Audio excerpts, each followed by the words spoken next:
कि आप इस पिंकी के पीछे पड़ गए हैं, जिसने चलो कोई वे तो गुनाह तो इसने भी बड़ा किया, लेकिन उस पिंकी को क्यों भूल गए हैं जो सब लूट के फरार हो गई है। तो अब हम इस हकीकत को तस्लीम जानबूझ के नहीं करना चाहते। अदरवाइज मरियम नवाज ने तमाम रिकॉर्ड तोड़ दिए हैं। हाँ। मरियम नवाज ने प्रूव करके दिखा दिया है कि वो इंतहाई best of the best CM है, और इसीलिए हम उनको प्यार से सुपर सीएम कहते हैं। अगर नवाज शरीफ साहब किसी को व्हाट्सएप या ओवरऑल व्हाट्सएप जो वॉइस नोट्स हैं वो भेजना स्टार्ट करते हैं, तो आपको क्या लगता है सबसे पहले नींदें जो हैं वो किसकी उड़ेंगी? नवाज शरीफ साहब की जब हम बात करते हैं तो क्या वो एक बहुत ज्यादा डिमांडिंग बॉस है, या फिर डिटेल ओरिएंटेड आप उनको मेंटोर भी कह सकते हैं? अज़मा बुखारी साहिबा, क्योंकि वो एक आपकी पार्टी की बड़ी मुतहर्रिक लीडर हैं, रहनुमा हैं, अगर डिबेट का वर्ल्ड कप हो तो अज़मा बुखारी साहिबा जो हैं उनको किस नंबर पर आपको लगता है वो आ सकते हैं? तो आपने ओवरऑल लिबास पहना हुआ है, T shirt and the pant, उसकी एक्चुअल कॉस्ट क्या होगी? सूबाई वजीर सेहत और आबादी ख्वाजा इमरान नज़ीर साहब इस वक्त मेरे साथ मौजूद हैं। ख्वाजा साहब, बहुत मतलब लाइटर नोट पे कुछ सवालात आपसे मैं करना चाहूँगी। अगर मरियम नवाज शरीफ साहिबा के बारे में आपसे पूछा जाए और वो एक सियासतदान ना होती और इस वक्त सीएम पंजाब भी हैं, तो वो क्या होती? एक बेहतर सीईओ का रोल प्ले करती, पब्लिक स्पीकर बहुत अच्छी होती, या फिर सोशल मीडिया ट्रेंड सेटर होती? देखिए, मरियम नवाज साहबा एक कंप्लीट पैकेज है। अगर मरियम नवाज साहबा को आप करीबी तौर पे जानते हो तो एक शफीक बहन भी है, वक्त शफीक माँ भी है, बेहतरीन दोस्त भी है, और आपकी गमगुसार भी है, चीज़ों को समझने वाली बेहतरीन एडमिनिस्ट्रेटर भी है, और चीज़ों का प्रैक्टिकल हल निकालने वाली एक सोल्यूशन जो है ना, समझ लेके मास्टर ऑफ सॉल्यूशंस है।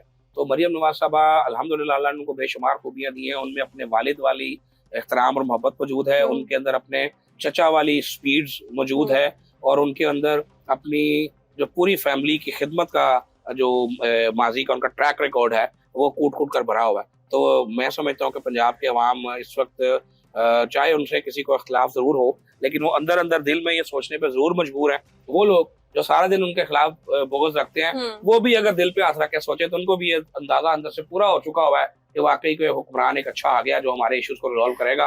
लेकिन अब प्रॉब्लम ये है कि हम फैशन है ना, हम कह चुके हैं कि हमें को स्मार्ट हैंडसम पसंद है, तो अब हम इस हकीकत को तस्लीम जानबूझ के नहीं करना चाहते। अदरवाइज मरियम नवाज ने तमाम रिकॉर्ड तोड़ दिए हैं। हाँ। मरियम नवाज ने प्रूव करके दिखा दिया है कि वो इंतहाई best of the best CM है, और इसीलिए हम उनको प्यार से सुपर सीएम कहते हैं। अच्छा, सुपर सीएम की जहाँ पर आपने बात की, अगर मरियम नवाज शरीफ साहिबा ने आपको कभी कोई टास्क दिया हो तो आपने दिल में ऐसे सोचा हो कि यार ये पॉलिटिक्स है या कोई सर्वाइवल टेस्ट आ गया है, कभी आपको कोई ऐसा टास्क? मरियम नवाज साहिबा का जो हर टास्क है वो हार्ड टास्क होता है। उन्होंने जब पहले दिन ओथ लेने के बाद हमें बुलाया था और हमें मिनिस्ट्री दी थी और कहा था कि मैं चाहती हूँ कि सेहत की सहूलत की दस्तक जो है लोगों की दहलीज पर होनी चाहिए। तो हम ये सोचा कि यार ये क्या कह रही है, यहाँ तो अस्पताल नहीं चल पाते, तो बड़े प्रॉब्लम होते हैं, और हम अस्पताल उठाकर लोगों के मोहल्ले में कैसे ले जाएंगे? तो आपने देखा है क्लिनिक्स ऑन व्हील्स जा रहे हैं, मोबाइल फील्ड हॉस्पिटल जा रहे हैं, 2 करोड़ लोग, लाइव डैशबोर्ड पर उनका रिकॉर्ड मौजूद है, 2 करोड़ लोग जो हैं उनका इलाज उनके घरों की दहलीज पर अल्हम्दुलिल्लाह हो चुका है। अद्वियात जो हैं, दिल के मरीजों की जो रजिस्टर हो चुके हैं उनकी अद्वियात उनको घरों में मिल रही हैं, टीबी के मरीजों को अद्वियात घरों में मिल रही हैं, हाइब्रिडस के मरीजों को उनकी अद्वियात जो है वो घरों पे उनके डोर स्टेप पे मिल रही हैं। अब इंसुलिन की फराहमी जो है वो स्टार्ट की गई है डोर स्टेप के ऊपर। तो ये तमाम चीजें ऐसी हैं जो कभी ख्वाब लगा करती थी, लेकिन मरियम नवाज ने अल्लाह के फजल से नामुमकिन को मुमकिन करके दिखाया। अच्छा, नवाज शरीफ साहब के साथ जब भी आप कभी बैठते हैं, कोई नशस्त होती है, सबसे पहले क्या चीज नोट होती है? साइलेंस, स्ट्रैटेजी, या फिर कॉन्फिडेंस जो है वो नोट हो रहा होता है? मियां साहब का एक बहुत बड़ा औरा है। मियां नवाज साहब से जब आप कभी मिलने जाएं तो जब वो मैं अपनी बात कर रहा हूँ, जब वो आपसे हाथ मिलाते हैं ना और आपका हाथ अपने हाथ में लेते हैं तो समझ लें कि कोई ऐसी चीज है कि आप हिप्नोटाइज हो जाते हैं। अच्छा। और मियां नवाज साहब जिस मोहब्बत से, और कभी आप उनके साथ खाना खाने का मौका मिले तो यू विल बी एस्टोनिश्ड कि वो इतने आला मेजबान हैं कि वो आपको इतना खिलाएंगे कि आपके डाइटिंग के सारे बैरियर्स टूट जाएंगे। खुद भी वो फूडी हैं? वो खुद भी फूडी हैं, और वो पूछते हैं कि जो फलाने का क्या हाल है, और उनकी मेमोरी इतनी आला है कि वो पुरानी बातें पूछते हैं। वो उनको पता है, क्योंकि मैं जब कभी मिलूं तो उन्हें पता है कि मैं लाहौर का जनरल सेक्रेटरी रहा हूँ पिछले सालों में, और मैं बचपन से उनको पता है कि इस काम में, तो पूछते हैं यार वो फलाने का क्या हाल है। कोई भी बंदा जाए जो पुराना साथी है उनका, तो उससे वो पूछते हैं कि वो फलाना बाट होता सी भाई ओदा की हाल है, वो फलाने बंदे का क्या हाल है। तो ये जो क्वालिटीज हैं, मैं ये समझता हूँ कि ये एक आम लीडर में नहीं होती कि वो इतना बड़े स्ट्रेचर का लीडर हो और वो छोटे वर्कर से लेके बड़े रहनुमा तक की हर चीज का जो ख्याल भी रखे और उसको याद भी रखे। खाने पीने में अगर, क्योंकि आपने खुद बात की, वो बड़े अच्छे मेजबान है और बहुत खिलाते पिलाते हैं, क्या उनको खुद खाने में क्या पसंद है? नहीं, उनको बड़ा शौक है वो पावे शावे खाने का। हाँ, और वो एक होता है मछली और चावल, हाँ, तो उसको वो कहते हैं शायद खग्गे। खग्गे, हाँ, तो यस। उनको खग्गे खाने का भी बड़ा शौक है। हम्म। और मियां साहब वक्त पर जो है देसी और कॉन्टिनेंटल दोनों फूड्स जो है उसके लवर हैं। अगर नवाज शरीफ साहब किसी को व्हाट्सएप या ओवरऑल व्हाट्सएप जो वॉइस नोट्स हैं वो भेजना स्टार्ट करते हैं तो आपको क्या लगता है सबसे पहले नींदें जो हैं वो किसकी उड़ेंगी पार्टी में से? देखें, या मियां नवाज otherwise साहब भी? अगर ये शुरू कर दे तो मैं समझता हूँ कि खुशी से नींदें उड़ जाएंगी सबकी। अच्छा। क्योंकि मियां नवाज शरीफ से हाथ मिला के 6 माह गुजर जाते हैं, तो उनका वॉइस नोट सुन के तो मैं समझता हूँ कि कई सालों को भी गुजर जाएंगे। अच्छा, बिल्कुल ठीक। अच्छा, शहबाज शरीफ साहब की जब हम बात करते हैं तो क्या वो एक बहुत ज्यादा डिमांडिंग बॉस है या फिर डिटेल ओरिएंटेड आप उनको मेंटोर भी कह सकते देखिए, हैं? शहबाज साहब मेरा तो लव है, हम्म, मेरे मेंटोर भी हैं, वो एक फादरली फिगर है मेरे लिए। मियां नवाज शरीफ मेरे लीडर हैं, मैं उनको बहुत आइडलाइज करता हूँ। लेकिन जो शहबाज साहब हैं, मेरी सारी जिंदगी, अगर मैं अपनी बात करूँ, सारी जिंदगी की मेरी जो पॉलिटिकल स्ट्रगल है उसका समर अल्लाह की जात ने मुझे ये दिया कि अल्लाह ने मुझे शहबाज शरीफ साहब से कुर्बत दी और उन्होंने मुझे बहुत प्यार किया, उन्होंने मुझे एक बेटे की तरह प्यार किया। और मैं समझता हूँ कि उनका प्रेशर हम पे बहुत होता था। शहबाज साहब के दौर में जब मैं मिनिस्टर था तो मुझे ये होता था कि रात 2:30 बजे भी उनका फोन आ सकता है, तो मैं फोन सराहने रख के सोता था। मरियम साहब एक डिफरेंट सी लीडर हैं, वो काम मामला को इस तरह करने की आदी हैं कि वो भेजा चढ़ाई भी ना करें और रिजल्ट ओरिएंटेड एक्टिविटीज जो है वो ले लें। तो मरियम साहब चूंकि नए दौर की खातून है तो उनकी वो डिजिटलाइजेशन पर बिलीव करती हैं, वो बहुत सारी ऐसी जो है उन्होंने इन्वेंशंस की हैं, इंट्रैक्शंस की हैं और बहुत सारे ऐसे मामला किए हैं कि जो आज से 10 साल पहले उस तरह से नहीं हुआ करता। मेरे ख्याल में आम जुबान में अगर हम इसको ये नाम देना चाहें तो मरियम नवाज शरीफ किसी भी सियासतदान या अपने रहनुमा या कोई भी जो फील्ड का बंदा हो उसकी मेंटल हेल्थ और उन चीजों का भी ख्याल रखती हैं। वो इसी तरह पे ऊपर प्रेशर भी डालती हैं। वो एक ऐसी खातून है कि जो फीलिंग्स को बहुत इंपॉर्टेंस देती है। वो एक आम आदमी की फीलिंग्स को भी हर्ट नहीं होने देना चाहती। आपने बहुत दफा नोट किया होगा, कभी जब वो बच्चों में जाती हैं तो वो एक सेकंड में एक शफीक माँ बन जाती हैं। जब यंगस्टर्स में बच्चे बच्चियों में होती हैं तो बच्चियों के साथ जब वो हक कर रही होती हैं तो उनकी दोस्त बन जाती हैं। और जब वो किसी ऐसे इशू पे जाती हैं कि जिस इशू पे अकाउंटेबिलिटी करना मकसूद हो तो एकदम से वो एक सख्त एडमिनिस्ट्रेटर बन जाती हैं। तो मरियम साहबा की शख्सियत में अल्लाह ने ये तमाम चीजें जो है वो डाली है। अगर शहबाज शरीफ साहब, क्योंकि आपने कहा जब वो आपके साथ होते थे, जब आप उनके साथ काम करते थे तो आपको अपना फोन ऑन रखना पड़ता था, मिडनाइट अगर उनकी कॉल आए या कभी आई भी हो तो आपने सबसे पहले घड़ी देखी होगी फिर क्या काम किया? घड़ी तो देखी, जब सीएम की कॉल आए और शहबाज साहब की कॉल जब आती तो फिर तरा निकल जाता। हाँ। फिर घड़ी शड़ी कितने नजर आती है, फिर तो बंदे को होता है कि जो सवाल किया जा रहा है उसका जवाब कैसे देना। अच्छा, अज़मा बुखारी साहिबा, क्योंकि वो एक आपकी पार्टी की बड़ी मुतहर्रिक लीडर हैं, रहनुमा हैं, अगर डिबेट का वर्ल्ड कप हो तो अज़मा बुखारी साहिबा जो हैं उनको किस नंबर पर आपको लगता है वो आ सकते हैं? देखिए, अज़मा बुखारी साहिबा शुरू से वोकल हैं। जब उस पार्टी में थी तो उनकी तर्जुमानी भी बड़ी दबंग तरीके से किया करती थी। और आज जब उनका सफ़र हमारे साथ है कई सालों से और उन्होंने मुश्किलात बर्दाश्त की, इमरानी दौर की आमरीत जो है उसमें फ्रंट रोड पे अपना किरदार अदा किया, तो हर शख्स अपने तौर पे बहस करने की कोशिश करता है। और उनका अभी फिलहाल तो मुझे कोई ऐसा कंपटीटर नजर नहीं आता ना जिसके साथ मैं उनको मैच करूं या उनका कोई कंपैरिजन करूं। तो इस वक्त तो वो अपनी मिसाल आप। अच्छा, कैमरा ऑफ हो जाए तो तब भी अज़मा बुखारी उतनी ही एनर्जेटिक होती हैं या वो एनर्जी थोड़ी सी?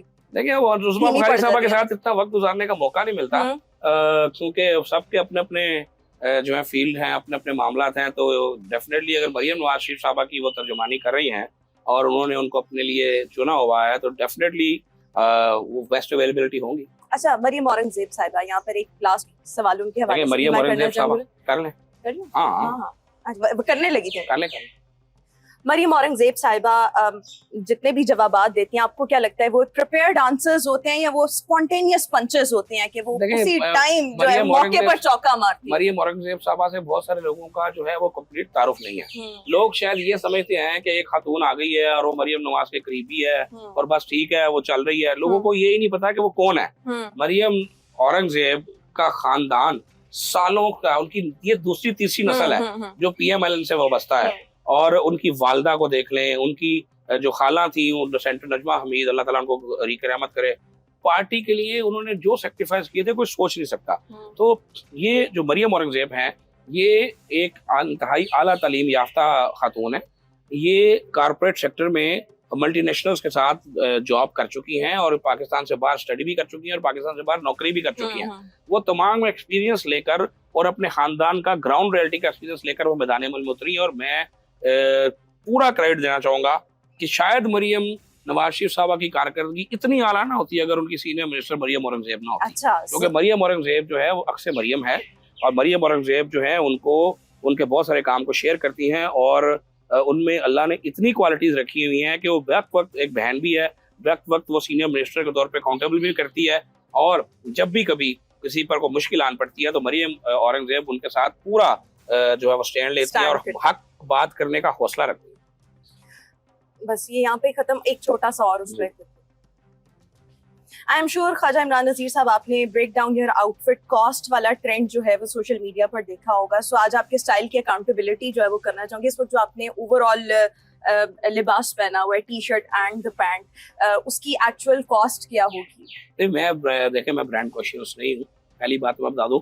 एक आम सी दुकान से ये टी शर्ट खरीदी हुई है, हमें क्या पता, ये कोई ब्रांड नहीं है, दुकान की है, ये कोई ब्रांड नहीं। हाँ, ये जीन्स जरूर को लिवाइस की होगी, लिवाइस आपको पता है एक ऐसा ब्रांड है कि जो एक मुनासिब कीमत पे अवेलेबल होता है। लेकिन बहरहाल मैं जो ड्रेसिंग के मामले में मुझे शौक है, मैं जीन्स पहनना पसंद करता हूँ, और बड़ा अरसा मैंने इसको तर्क कर दिया था। लेकिन उसके बाद मैंने सोचा कि मेरे अंदर भी जो इंसान है उसको भी जीने का मौका मिलना चाहिए, तो मैं अब कोशिश करता हूँ कभी कभी जीन्स पहन लूँ। प्राइस क्या है? प्राइस ये लिवाइस की जीन्स तो आम मार्केट में 10-12 हजार में मिल जाती है। 10-12 हजार तो कोई बात ही नहीं। देखिए मैं खातून थोड़ी ना हूँ कि जिनका बैग इतना महंगा होगा ना कोई। हाँ, मेरे पास एलवी के शूज हैं, मैं वो पहनता हूँ, इसमें ऐसी कोई दो राय नहीं है। मेरे पास 5-6 शूज हैं जो एलवी के हैं, एक आधा गुची का भी होगा, तो वो भी पहनता हूँ। और साथ जो है मैं बेसिकली रेडीमेड कपड़े बहुत कम पहनता हूँ, मैं स्टिचिंग करवाने पे बिलीव करता हूँ। मैं जो सूट पहनता हूँ वो भी स्टिच होते हैं लोकली। मेरा जो स्टिचर है वो यहाँ माल रोड लाहौर है, और बड़ा पुराना डे फर्स्ट से उसी से स्टिच करवाता हूँ। तो मैं कोई ड्रेस नहीं, ये शर्ट की प्राइस मेरा ये मैंने दुबई से ली थी, ये 100 दिरहम की शर्ट है, 100 या 100-125 दिरहम की शर्ट है, तो कोई इतनी महंगी नहीं। ये कोई 15-20 हजार तो कोई अहमियत ही नहीं रखता ना। नहीं, देखिए मसलन अगर आप ब्रांड्स पे जाएं तो ब्रांड्स की तो अगर आप बात कर लें तो कितनी महंगी चीजें होती हैं। अच्छा, ये जो घड़ी है आपने जो इस वक्त पहनी है, ये स्टेटस बता रही है या ये टाइम बता रही है? इसकी प्राइस ये बेसिकली तो आप बहुत कुछ बता रही है। ये अब टाइम भी बताती है, ये अब आपकी हार्ट बीट भी बताती है, ये आपके इसकी कॉस्ट आप ये तकरीबन मेरा ख्याल है को 1.5-1.25 लाख की होगी। बिल्कुल ठीक है। शूज आपने इस वक्त पहने शूज जो मैंने अभी पहने हैं या सियासत के लिए हैं या इसकी ओवरऑल कॉस्ट क्या है? ये स्कीचर के शूज हैं, और मैं अगर आपका कैमरामैन दिखा सके तो स्कीचर के शूज हैं, और ये 300 दिरहम में मैंने दुबई से लिए।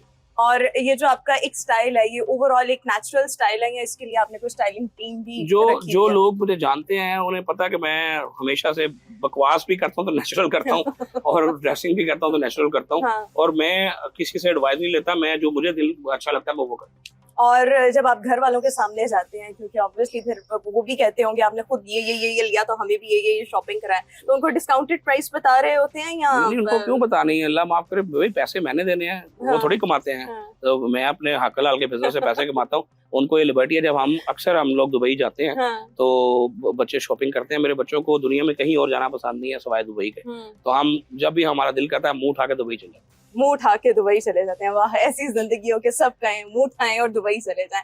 और इस सब के साथ बीइंग अ मिनिस्टर, जब आपका एक प्रोटोकॉल होता है, जब आप गाड़ी पर आ रहे होते हैं, लोग आपके पीछे पीछे भाग के दरवाजे खोल रहे होते हैं, तो वो वाली वाइब और फीलिंग के बारे में मैंने कभी इस चीज को ना अपने ऊपर सवार नहीं होने दिया।